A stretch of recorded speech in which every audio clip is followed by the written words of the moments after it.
And let me introduce a new presenter. This is Stefan Schaper from Germany. And the title of his talk is Process Optimization Uses TRIZ. Stefan, please, the screen is yours. Hello, good afternoon, or good morning, or good night even, depending where you are. Very nice to be here. My name is Stefan Schaper. I'm acting as a consultant, and very often I was at the interface between innovation on one side and operational excellence on the other side.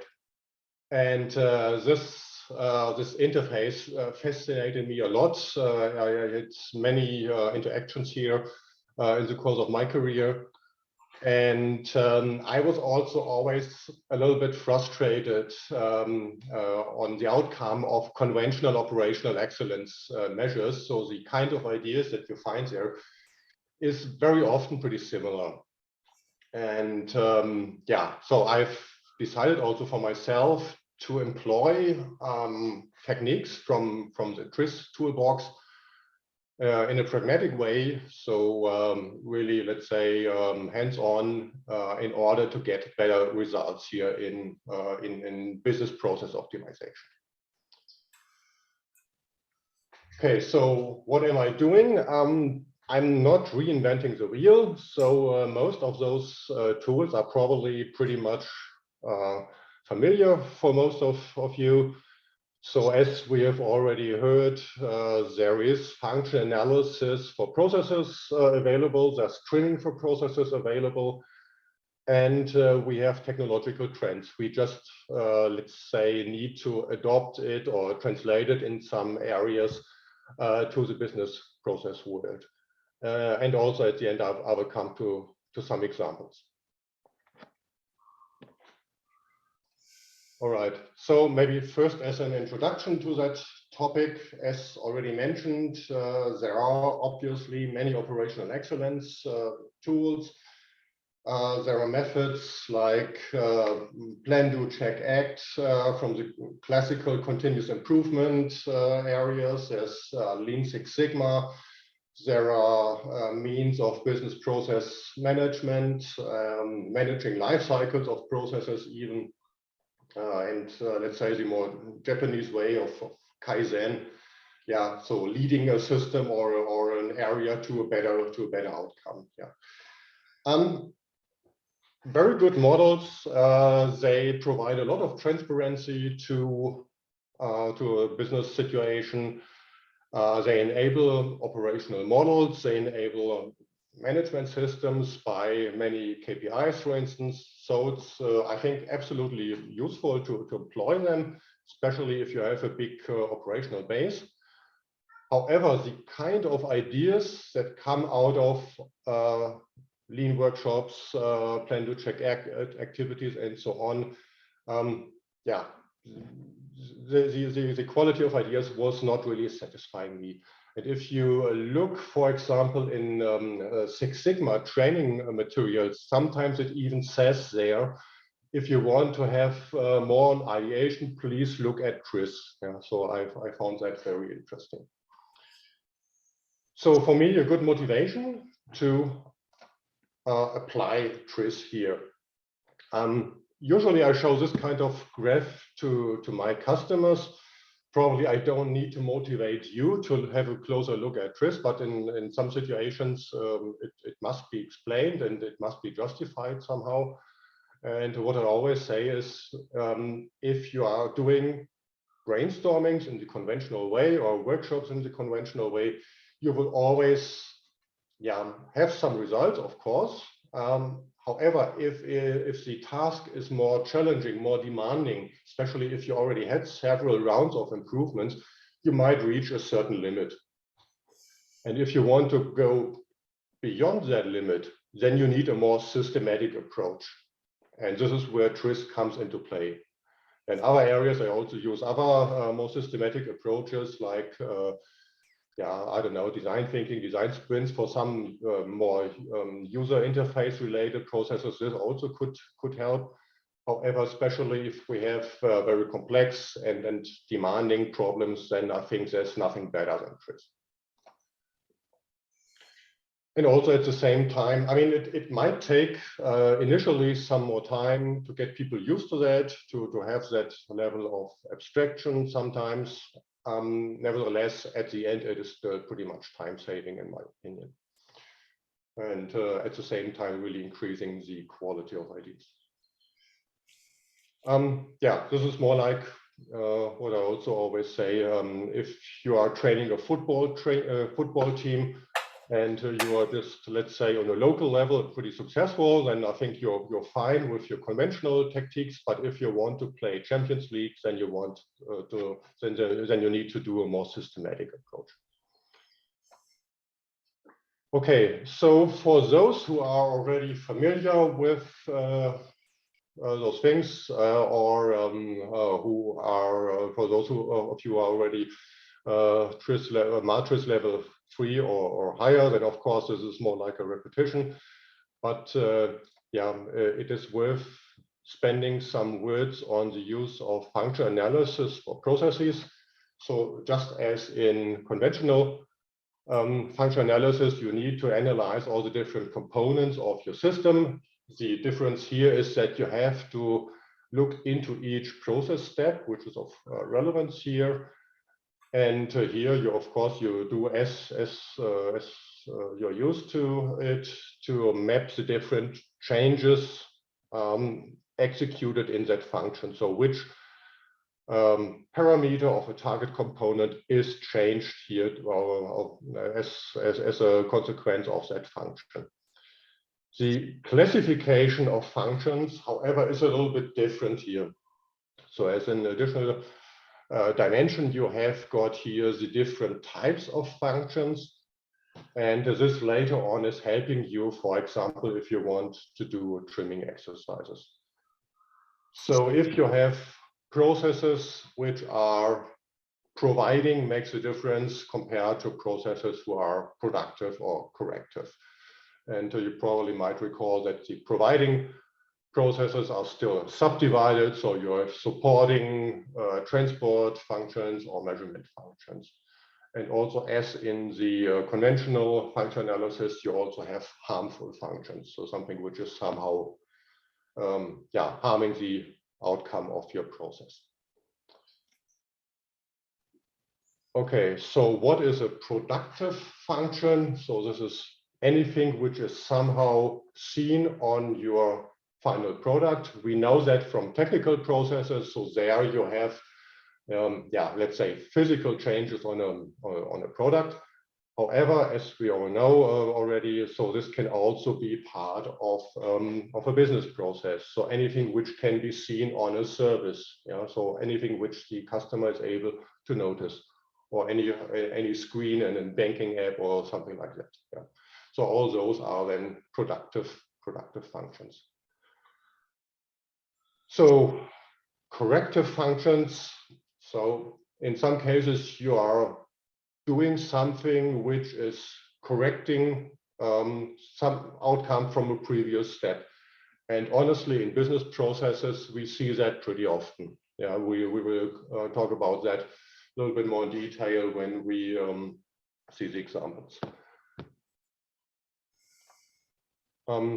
Then also very interesting, and we see that also a lot in the business part, we have many providing functions. So anything where we are either transporting, supporting, or measuring something. So transport in non-technical processes can also be transporting information from one peer to another. Yeah, and supporting can also be an HR process. Yeah, something like that. And also measurement is playing a big role. Remember that we have KPIs, success criteria, and so on. So also this part of measurement can play a big role. We are all used to function analysis diagrams in technical processes. So this is one of the classical examples. However, this also can be applied to service processes very well. And also here, it can be very well also combined with trimming exercises. And we are also used to those function value diagrams, usually more from the product side, so for technical systems. In some cases, it also makes sense to employ that for business processes. To be honest, I have not used it very often, so this was more like something a little bit more specific, where you really have large volumes. Usually, it makes more sense to have there more like a round of questioning. For example, why do you do many corrective functions? So in most cases, this is more effective. Okay, so all this part of functional analysis at the end should be then the analytical part. It should give us some initial problems, and then either by this function value diagram or by questioning, we could then identify some root causes. So for example, if you have many functions which are on the corrective side, then of course it makes sense to identify root causes for that. So this can be done by cause effect chain analysis or other tools. Yeah. And then trimming can make a lot of sense. So what is the target of trimming? So we would like to take out certain functions, certain components of that system. So, I'm not telling anything so new in this round. So trimming rules are a very systematic approach to trim either corrective, supportive functions, transport functions, or in some cases also productive operations, if this makes sense. So it's a very effective and structured approach. And they can even be used like some kind of a checklist if used properly. And then you can really go through with your team of experts, and you don't forget any option.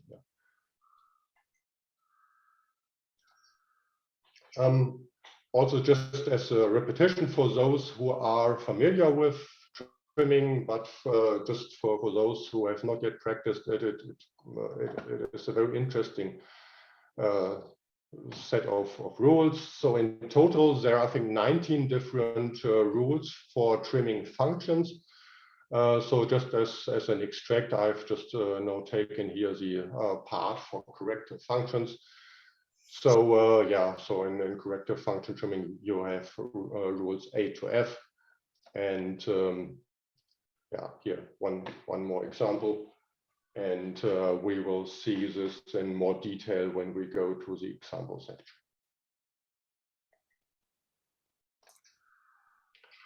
Also, something interesting are the technological trends. We have already seen some in the previous discussion that this can also be used as first of all like a tool for analyzing. So if you use the S-curve, for example, levels of maturity and so on. However, I've also used two of the technological trends like a brainstorming tool because it also gives some interesting results. One is, for instance, the trend of system completeness. It is usually used for technological systems, and you try to develop then a more complete system. So in this approach, the doctrine is that system is made of a tool, a source of energy, some transmitting component, plus some control unit. And over the course of evolution, the system is completed. If it is not yet completed, it is borrowing some of the resources from the environment. So in such a case, it could be the human. Yeah. Here I have a process in a hospital where it was necessary to measure blood glucose from patients. Of course, you could, let's say, direct it just on the product itself, but here it was really then also focused on the measurement process. And here, for instance, yeah, in the starting situation, that was measured manually. The patient was then interviewed by a nurse. A needle was then stung into the finger of the patient. A blood drop is then dropped on a test strip. This test strip is then inserted into a device. The device is measuring the result, and the human is then saying, okay, this is good, this is not good. In a more complete system, you could have there, for example, an automated control, or some kind of threshold which is controlled. However, it's still the human transmitting the test strip and the blood drop. And in a more complete system, you would have just a patch on the skin of the patient, and the generation of values is then completely automatic. It's also controlled by the computer, and so this would be then a more complete system. This kind of approach is also interesting if you want to digitize processes and you're still starting on a green field somewhere. So for that, on a consulting basis, this can be also very interesting. Yeah, so also one example, we've had one provider of services, real estate services for a pharmaceutical compound. So they were also using this approach, like in a big workshop, and there we have brainstormed on different ways how automation could be employed. Okay, then also very interesting trend is the trend of flow enhancement. It's also part of the classical level 3 training, and usually it is yeah, just taken in a relatively quick way, but also the trend of flow enhancement is made out of, I think, 40 different examples of how to improve a process. So this is also very interesting. It's using 4 different groups where you can where you have blocks of how to increase conductivity, how to yeah, improve flow use, and also how you can reduce the impact of negative factors which are influencing the outcome of your process. So in some areas, this also is very interesting. The only challenge here is, as Valerie said also at the very beginning, sometimes we have a very technical language, and we, as you already stated, we need more examples here on that part here. So if you look a little bit more into detail into the trend of flow enhancement, so you have here, there are also quite a lot of abstract solution principles which could help then to improve a process. And if you use them also in a workshop, this can be used to inspire some interesting solutions. So the part would be then, okay, if you use, for example, apply the useful action of one flow to another, how to transfer that on the specific problem situation. And this can be sometimes very interesting. There are already some examples also on my webpage, so if you're interested, then you can also have here a look. There are some examples already from different branches. Okay, so let us look into some examples. So this is one application of the trend of system completeness. I already mentioned one example from a hospital. This is another one. So this was like for improving the scanning of the boarding pass at the airport. So usually you have here a human being controlling the passport and the boarding pass, and then people can enter the aircraft, and usually there's as a tool, there's a scanner as a source of energy. It's partly electric because the scanner, of course, is using some energy, but it's still also the human which is interfering here. Transmission, human arm, controlled also because the person, the ground personnel is still checking if the boarding pass is belonging to the correct person. Also, there are sometimes checks on, I don't know, vaccination certificates and so on. There could be more complete solutions. For example, if you use NFC technologies, and still a human must hand, for example, his smartphone or other documents to the scanner itself, but the rest could be then completely be controlled by a computer. Or if they use more biometric controls, it could be fully automated. And I think one of the members mentioned also that at the airport of Beijing, for instance, there is already a fully biometric approach in place. So in Europe, probably data protection nightmare. However, in some countries, this is already possible. Okay. This is an application of the trend of flow enhancement, also applied to that boarding scenario. So you probably know, if you've experienced it yourself, when the airlines are starting the boarding process, there's usually a big queue on the entrance, and also then in the airplane itself, because everybody is looking at the seat. Everybody's look is trying to find a space for the luggage and so on. So this is usually a process which takes a lot of time.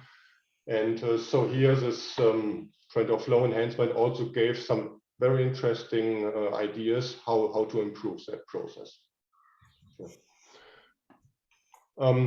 Also something to mention, it's compared to classical brainstormings, it gave a more diverse set of ideas. Conventional brainstorming, we even made in that workshop a comparison, classical brainstorming team and flow enhancement team. Let's say the number of ideas in the brainstorming was practically the same. However, the ideas in the trend of flow enhancement team, here the ideas were much more diverse, so really different ideas from all different angles, and that was here the interesting thing. Trimming, also very interesting thing. This part was an IT service provider, and here they had a big problem. I mean, they were managing a big help desk, and they had a problem with tickets which were bouncing around.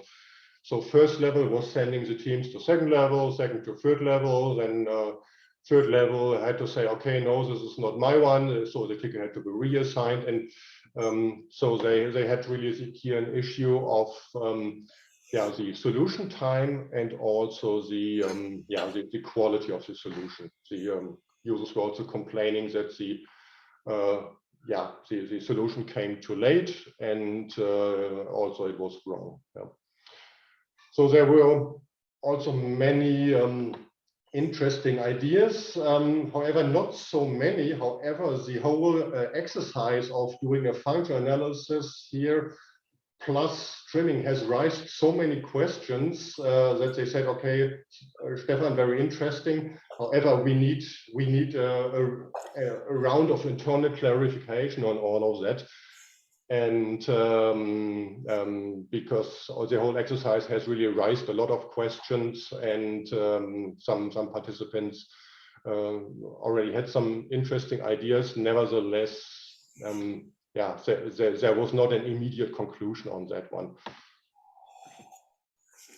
Nevertheless, people said it was extremely valuable to go into this part here, because we were not just discussing the conventional things, giving some more training here, improving this or that here. It was really touching really some of the basis of operations. That was here the interesting thing, and also the reason why I've put this example here.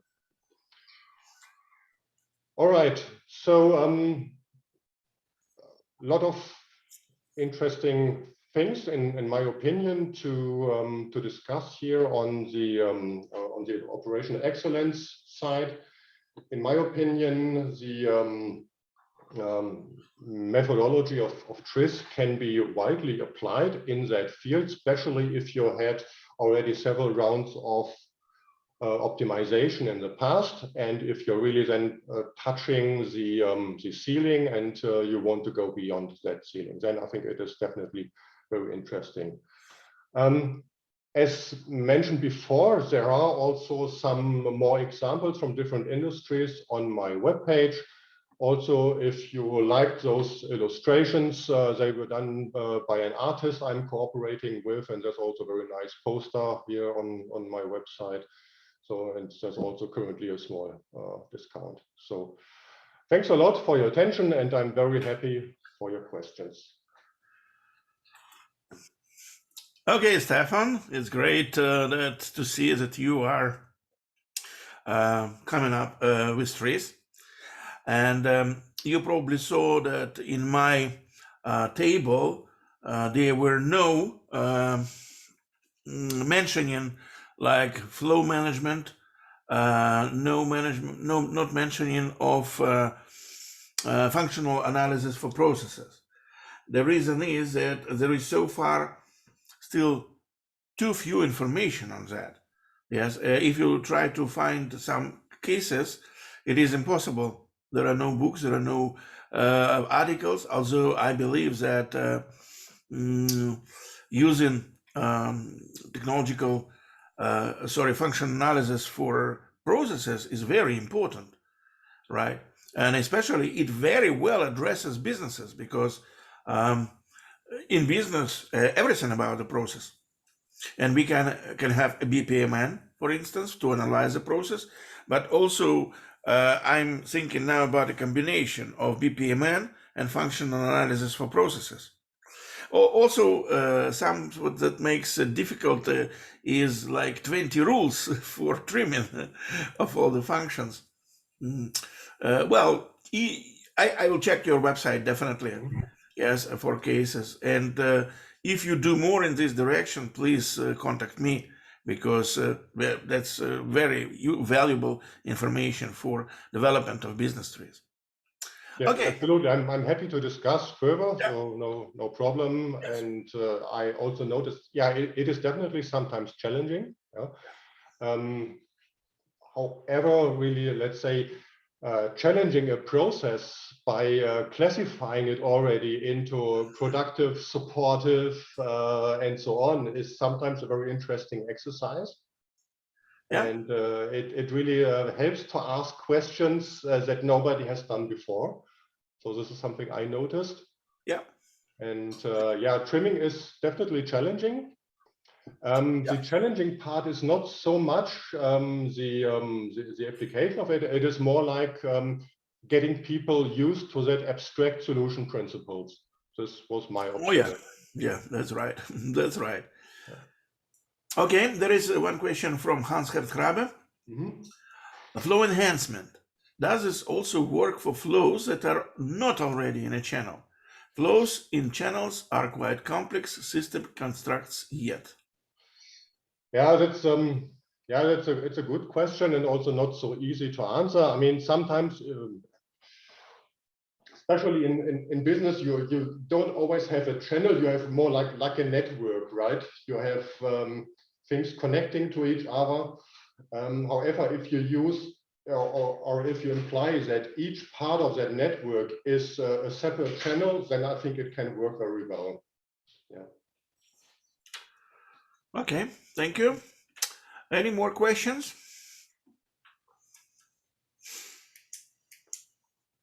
I think that dealing with business process flows and convolution. Also, you know that Altshuler has introduced a law of eliminating a human being from technology.